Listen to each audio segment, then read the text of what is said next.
Assuming we are spiritually fit, we can do all sorts of things other alcoholics are not supposed to do. People have said we must not go where liquor is served. We must not have it in our homes. We must shun friends who drink. We must avoid moving picture which drinking scenes are observed. We must not go into bars. Our friends must hide their bottles when we go to their houses. We mustn't think or be reminded of alcohol at all. Our experience shows that this is not necessarily so. We meet the conditions every day. An alcoholic who cannot meet them still has an alcoholic mind. There is something the matter with the spiritual status. Agreeable? Probably agreeable. Okay. His only chance of sobriety would be on some place like the Greenland ice cap, comma. And even an Eskimo might turn up with a bottle of scotch and fuck everything up. Jesus. Well, anyways, ask any woman who has sent her husband to distant places on that theory. He would escape the alcohol problem? Geographical change will not change any alcoholic's mind about alcohol. If he's thinking about alcohol, going to a place where, he's from, or just making a geographical change in any type of form whatsoever, is not going to change the alcoholic. It's only changing the area of living. For an alcoholic to change, he must accept spiritual matters, on which doesn't have to be God, doesn't have to be Jesus, doesn't have to be a doorknob, doesn't have to be Allah, doesn't have to be Hindu, doesn't have to be some type of Allah of some sort. It only has to be a power in which he believes is in reason. In surrendering to a certain kind of serenity and peace, to find some type of relief in life from the alcoholic problem. See, even though we quit drinking, it doesn't mean we quit having problems. The best way to combat these problems is to learn tools and use tools that will help us in our sobriety instead of being a white knuckle and dry drunk. I've seen a lot of people in the program go through that white knuckle and dry drunk shit, and it doesn't get anybody nowhere. Just because they're not drinking no more doesn't mean they ain't still miserable. They're still miserable. They're out there shaking their fucking fist at the wind, for fuck's sakes, when it's blowing the wrong way on them. Oh, that's a reason to go drink. Well, think.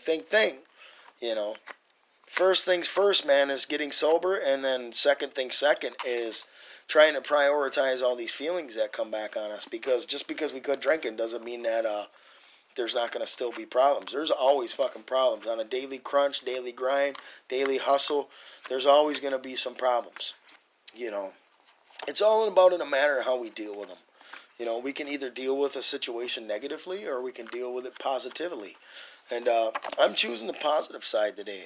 I like to read this book here. You can't really see it, but it's the Alcoholics Anonymous book. The first 164 pages are crucial to anybody's instruction on how to stay sober.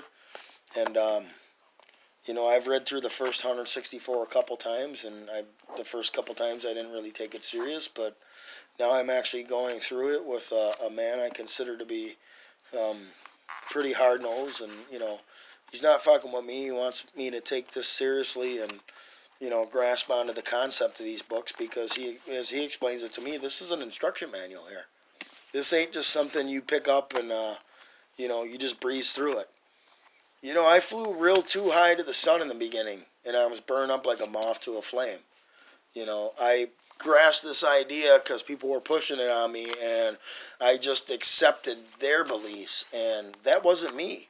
And then I grown resentment towards this so-called supreme being or this spirit of the universe when I didn't need to. This is the thing I've learned recently. God of reason. Am I willing to believe that something created all of this? The sun, the stars, the moon, the weather, the inclement weather that we have, and, all of the stuff that us humans are made of. Some fucking human, some supreme human didn't make all this, I'm sure of it. So, but the whole point is, am I willing to believe? Had we not variously worship people, sentiment, things, money, and ourselves even. I've done that. And then with a better motive, have we not worshipfully beheld the sunset, the sea, or a flower? Who of us had not loved something or somebody? So it's just a little mustard seed of faith that needs to be acquired. And I know that sounds biblical, but it's true. The whole moral teaching behind it is just a grain of salt of faith, just a little belief that something out there creates all this. And to see a bunch of alcoholics sitting around a room that have been sober for 20, 30, 40, even 50 years. I met guys that were sober for 47 or 50 years, and it's just, how does that type of miracle happen on just some kind of unbelief or assumption that there's not something out there who has greater control over the universe? I mean, I ain't trying to swing people on spiritual values or nothing like that, but I think that biblically and with this instruction manual here, there's great moral and value teachings in these books, and it's basically a way to find peace and serenity and sobriety. Because without peace and serenity and sobriety, it could easily lead a person back to relapse. And you know what relapse brings on? Jails, institutions, and death. I've done 2 of those already. I ain't trying to meet the 3rd motherfucker because, shit, I don't want to be buried 6 feet deep pushing up daisies. I'd rather watch my kids grow up and grow old and then, have them bury me then and not, have this recidivism, of in and out, in and out, in and out of this, prison door like a fucking 6-shooter revolver continue to keep clutching me down and firing me through the barrel. I don't want to be another fish, and I don't want to be another fucking, carrot on a string with this alcoholism or these drugs. I'm addicted to drugs and I'm an alcoholic, and them are 2 things I have to accept on a daily basis when I wake up in the morning. The 3rd and 7th step prayer are crucial, I mean, they're absolutely crucial. And something that was taught to me is it doesn't have to start with God. These are not prayers that came out of the Bible. You can change the words however you want to. Like I was saying before, it could be a doorknob. It could be a rock. It could be the stars, the sun, the moon, the spirit, the great spirit. It could be Mother Nature. It could be God. It could be Jesus. It could be anything. As long as it's a God of your understanding, a higher power of your understanding. Them prayers do help. A lot of times when I'm feeling real negative and I'm faced with a hard decision, I automatically think, what would my kids have me do today? What would my children have me do? It's not a matter of what I want, because if I did what I want, I'd be down at the fucking bar, half the time when I'm faced with problems. Sometimes that's my automatic thought. I love that when people first come into the program and they say, oh, I don't even think about it. I don't crave it.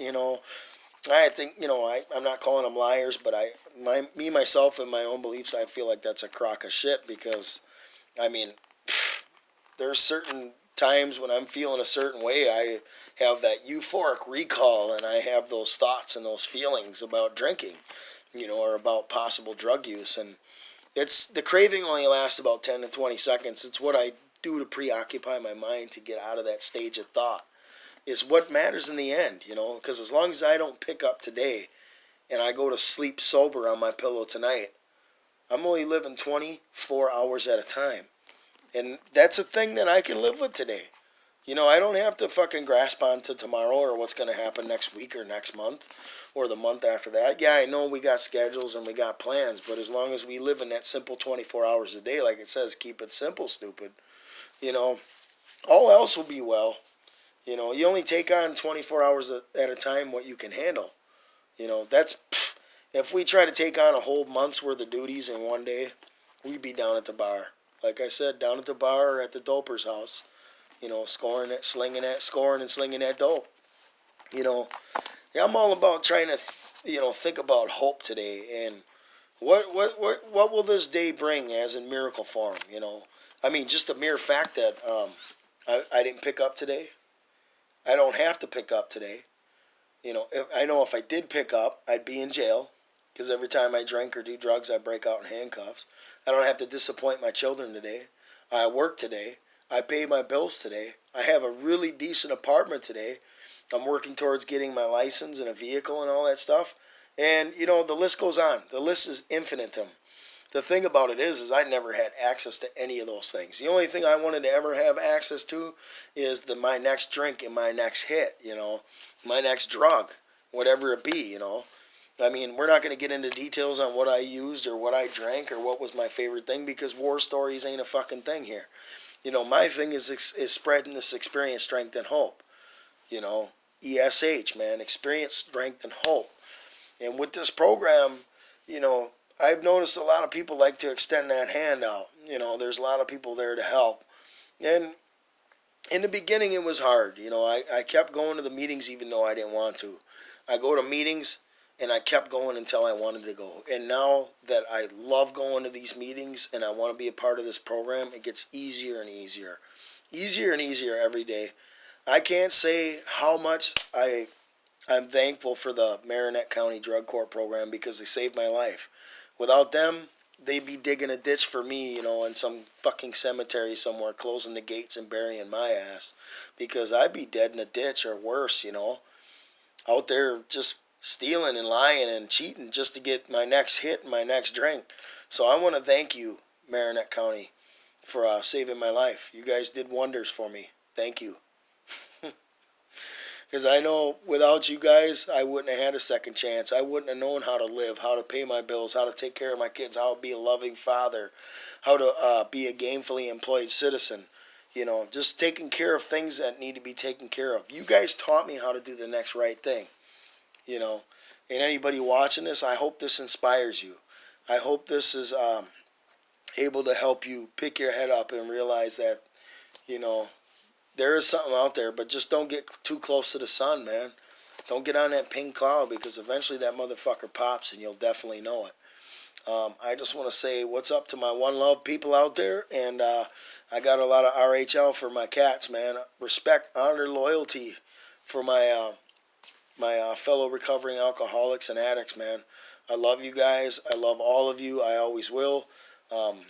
Thanks for listening to my little rant here, and there's one last thing I wanted to say. I just want to say I'm grateful for my children. I'm grateful for my mother, Kimberly Drake. I love you, Mom. I'm grateful for my stepdad, my real dad, my brother, Bentley, One Love, my sister, Rachie. I'm grateful for her girlfriend for supporting her. I'm grateful for my little brother's baby mama, Chelsea, supporting him. Oh, my God, such a great life out there to be having. One last thing. Only thing that alcohol and drugs leads a person to is jails, institution, and death. There's 3 things. I've lived 2 of them. I spent a better part of 2 decades locked up behind bars. I'm talking, treatment centers, mental institutions, jails, reformatories, prisons, institutions. It's just not for me no more, man. I've decided to surrender to this simple program. And like I said, these simple suggestions are found in this here book. There's 164 pages of instruction, and then in the back, after the basic text, there's a lot of personal stories that explain, their experience in strength and hope and how they found AA, NA, and were able to turn their lives around. I just want to say to all the kids out there too, don't give up hope. There's hope out there, man. Love is out there. Serenity, peace is out there. All you have to do is surrender to a better way of life, man. There's hope. Pick up the phone, call them hotlines, call them helplines. Get some help. It's not over with, man. It's not over with until the fat lady sings, man, unless you let her. I suggest you, I don't want to say what I really want to say. I was going to say choke that fat bitch and get on the phone, but whatever. Don't do that. Don't do that. But just, reach out for help, man. It's always out there. The best thing to do is to reach out. You ain't never, my mom always said this, you make your bed, you lay in it. And this other cat taught me this, a closed mouth doesn't get fed. You got to want it to get it, And the only way you can get it is if you want it. So go out there and get it. Don't keep struggling. Survive. Surrender. Get there. Get somewhere. You got this. All right, babies. I love y'all. Love everybody in the program. Love my kids. Love my mother. I love Sarah. I love the drug court. Thanks to the Marinette County District Attorney. Thanks to the public defender. Thank you to Julie from Probation and Parole. I want to thank my agents that I've had since I've been out. I want to thank Steve Crossman, Jess Mosey, Dan McVeigh, Steve Rico. You guys have all been a big change in my life. I want to thank some other people that I know. They remain anonymous. They know who I'm talking about. Kenny G. Love you, Jimmy L. You're out there. Kimmy G. You know what I'm saying? I love all you guys. If you're ever watching this, just know that my gratitude goes out to y'all. Thank you. Love you. Peace out.